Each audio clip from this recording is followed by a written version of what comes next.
Salut la compagnie, c'est Jules Melon et aujourd'hui dans Rapport Ciné Critique, tiens, je me retrouve une nouvelle fois chez l'Endimanché du ciné, que j'ai donc invité sur ma chaîne, et oui, parce que nous avons improvisé quelque chose. Ah oui. Il y a un film qu'on n'était pas censé aller voir et puis on s'est dit, c'est les vacances encore, c'est le début de l'année. D'ailleurs, une nouvelle fois, bonne année à tout le monde et nous sommes allés voir notre premier film au cinéma, d'ailleurs notre premier film à nous deux. Voilà, donc le meilleur film de l'année 2020. C'est ça, le meilleur film et aussi le pire film de l'année 2020.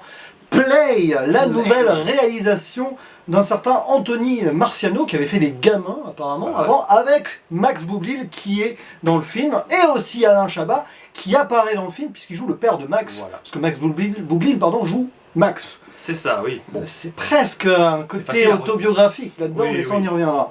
Et il y a aussi au niveau du casting Alice Isaz, qu'on avait vu dans Fiston. Fiston, voilà, avec Kev Adams et Franck Dubosc. Exactement, il y a aussi Malik Zidi, Arthur Perrier, ou encore Noémie Lovski qui joue la mère et qui a été réalisatrice et actrice aussi, entre autres, de Camille Redouble. D'accord, moi pas vu. Voilà, on a été plus ou moins complet là-dessus. Un film, donc une comédie qui à la base, bon, on n'était pas forcément on n'avait pas forcément envie d'aller la voir, pas plus que ça en tout cas. Non, on hésitait. Voilà, et puis bah, la bande-annonce avait l'air sympa.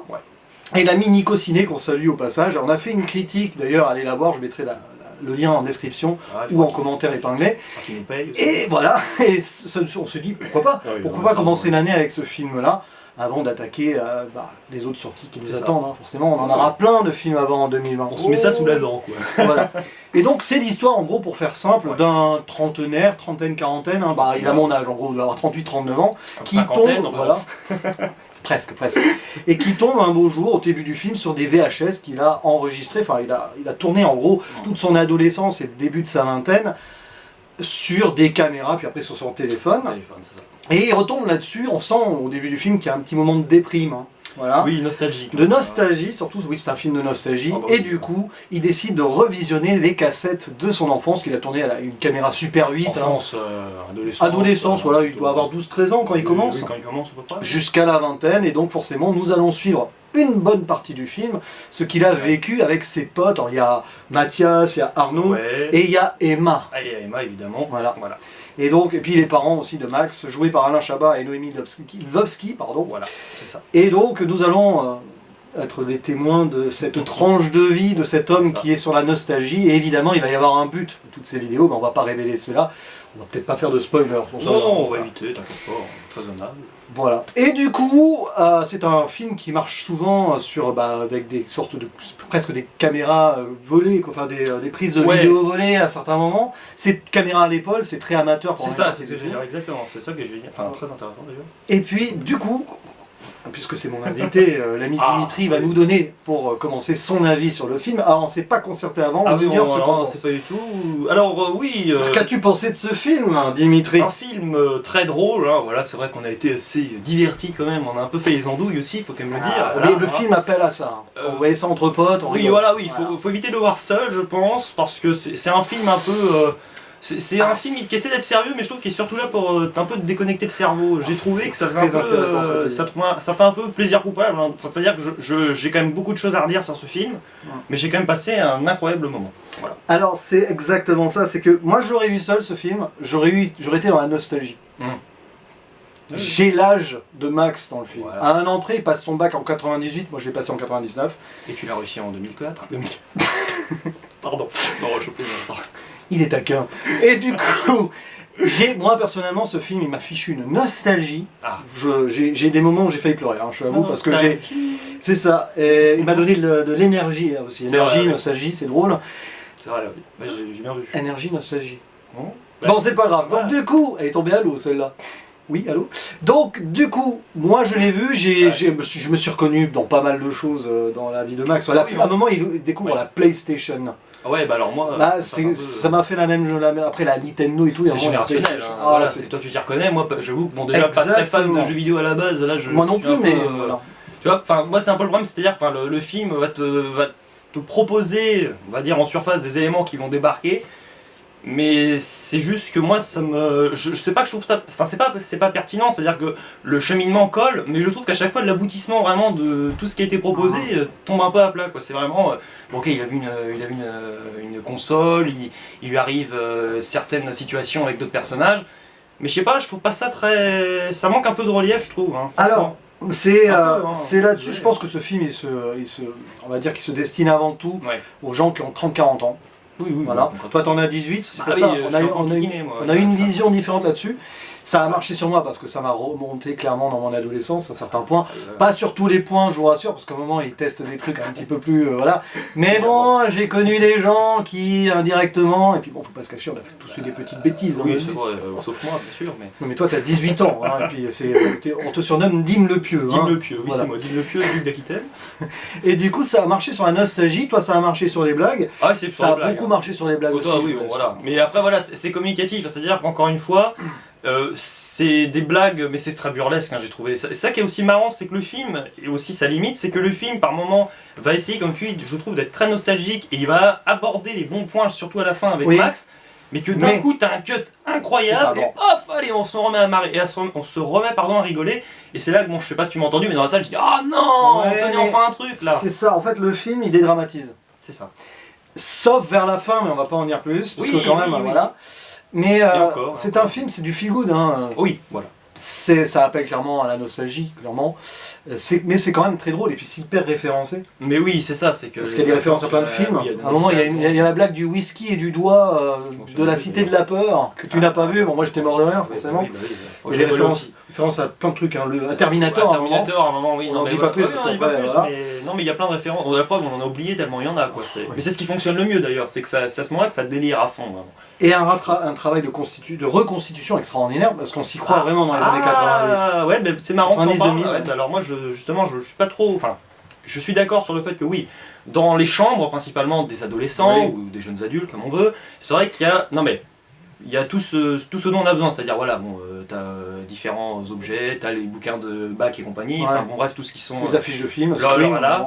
Mais justement, je trouve que c'est bien reconstitué, mais j'ai quand même, moi, le gros problème, c'est que je sens justement que les éléments ont été posés, et si tu veux, ça sonne très faux, je trouve, et ça fait un peu artificiel, tu vois. C'est vraiment, bon, allez, on a parlé du bac il y a 5 minutes, donc on va lui balancer le bouquin de bac, du bouquin de bac, pardon, à la figure, tu vois ce que je veux dire? Alors, parce que c'est un film qui fonctionne par pastiche, un sketch, on avance d'année en année, forcément, t'as tous les clichés autour. Oui, je le bac, la victoire de la Coupe du Monde, de la France à la Coupe du Monde 98. C'est un peu déconnecté, quoi. Mais c'est vraiment déconnecté, parce que quand on arrive à la finalité du film, on va pas vous la révéler, on comprend. C'est un puzzle, quoi. C'est ça, c'est clairement ça. Et puis il revoit sa vie, tout simplement. Oui, c'est ça. Et on ne voit que des tranches de sa vie, parce qu'on peut imaginer qu'il a filmé beaucoup d'autres choses. Hein. D'ailleurs, oui, c'est ça aussi qui est assez... Enfin, c'est ce qui est très réussi d'ailleurs avec ce film, c'est qu'on va pas tout nous montrer. C'est-à-dire, voilà, on va pas nous dire, bon, il va filmer 5 minutes de chaque année, c'est pas comme ça que ça marche. Hein. C'est bon, on ne voit pas tout ce que lui voit, même si... Ça fait un peu du coup une triple mise en abîme un peu parce qu'on voit ce qu'il voit et lui voit, tu vois ce que je veux dire. La mise en abîme elle est là, c'est qu'il fait son il fait le film qu'on est en train de voir. Le film qu'on voit pendant les 3/4 avant le final, c'est en gros le film qu'il veut réaliser. Et puis il y a un message derrière qui est quand même très profond et intéressant, c'est vivre sa vie ou ne faire que l'observer à travers un objectif comme il l'a fait. C'est ça. Et c'est d'ailleurs pour ça qu'il y a un côté nostalgique et remise en question à un moment.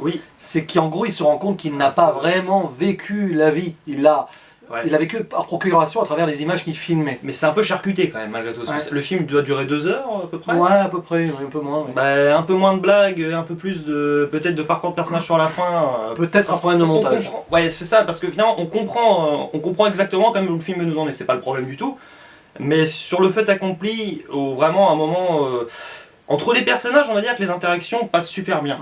Mais c'est juste après, bon, tu prends un peu de recul et tu dis quand il y a des passages vraiment de remise en question personnelle, là ça bloque un peu, je suis désolé. En fait, c'est le défaut du film, c'est qu'il veut jouer sur les deux tableaux et que c'est compliqué.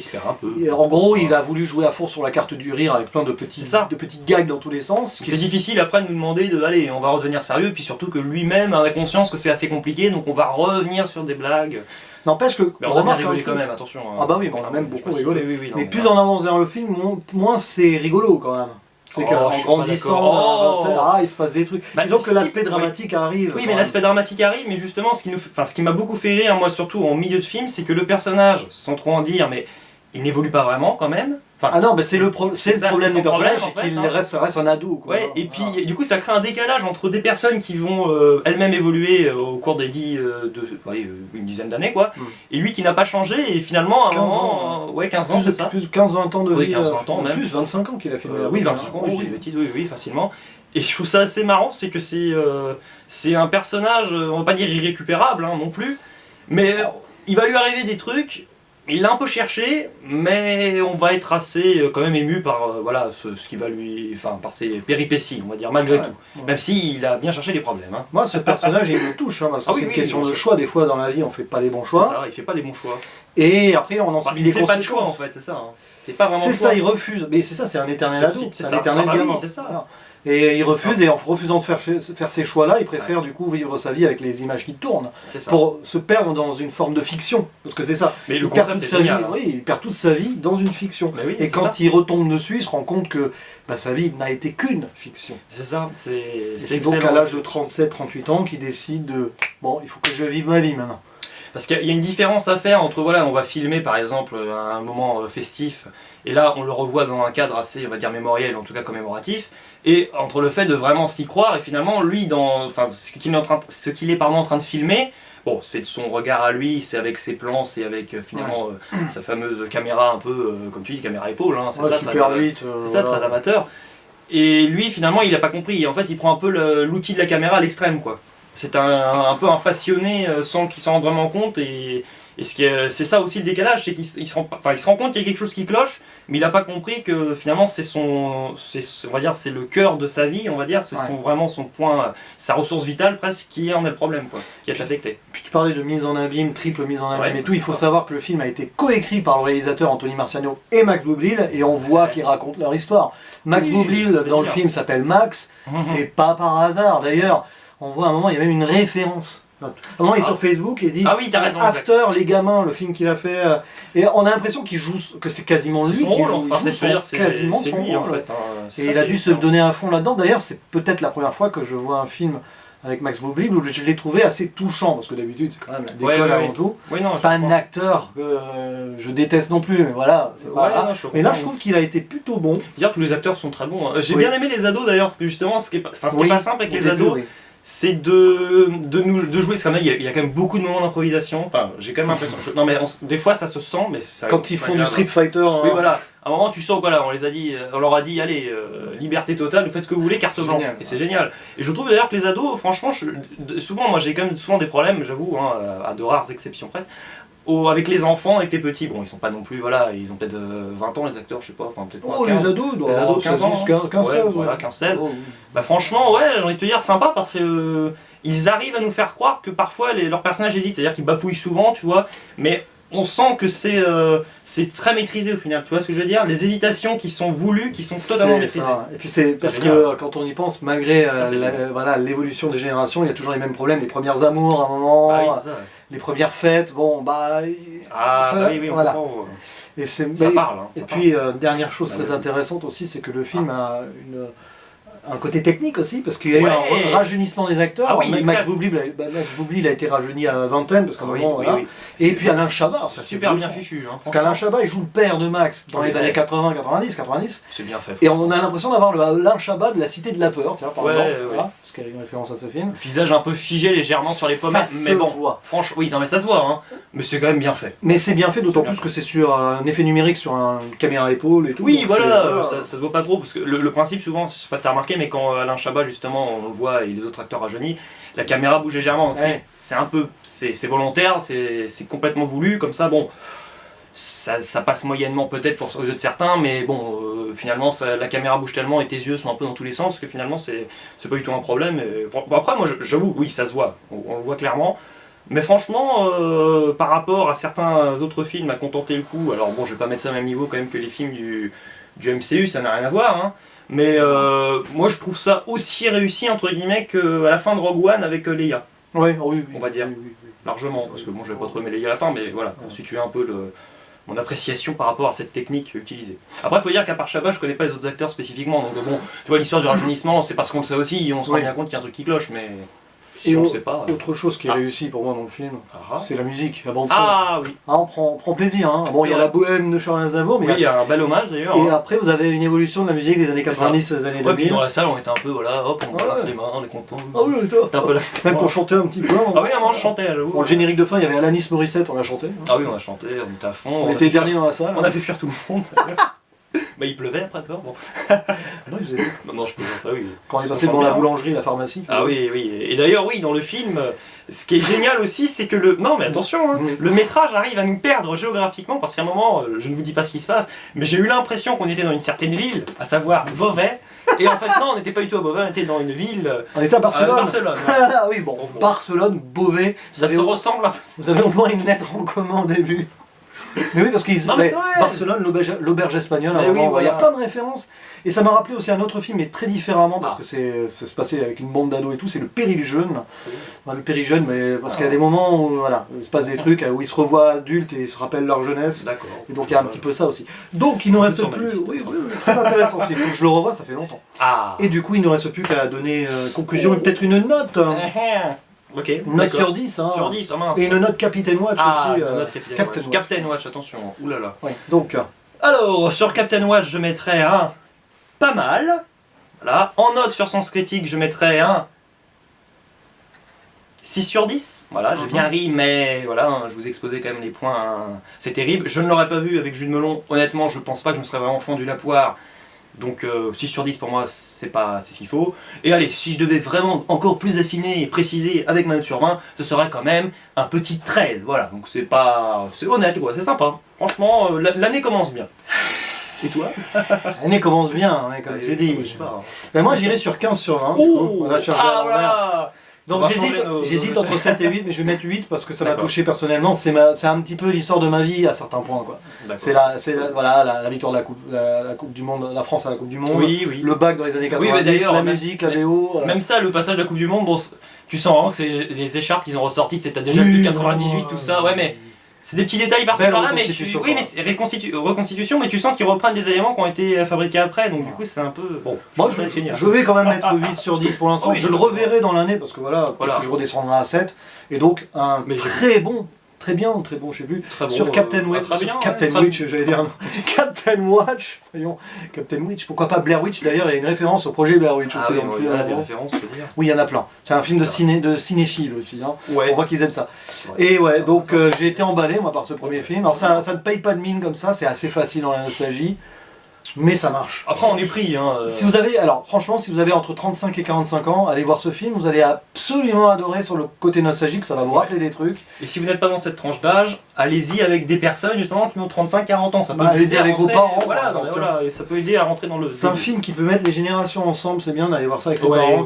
C'est pas sympa. Non, franchement. Vous avez des parents qui ont la quarantaine, allez-y, hein. N'hésitez pas. C'est vrai. Donc je pense qu'on a été complet sur ce play, un film qui nous play, hein. Ça aurait pu être la play, mais finalement c'est nous play. D'ailleurs à un moment il y a la PlayStation, parce que c'est un placement de produit. Comme on s'est déplacé au cinéma, on a été mobile, donc Playmobil. Ouais, on a fait des blagues à la fin, on est content. Chers amis, il ne nous reste plus qu'à vous dire à la prochaine. Ciao. Ciao. Oh yeah.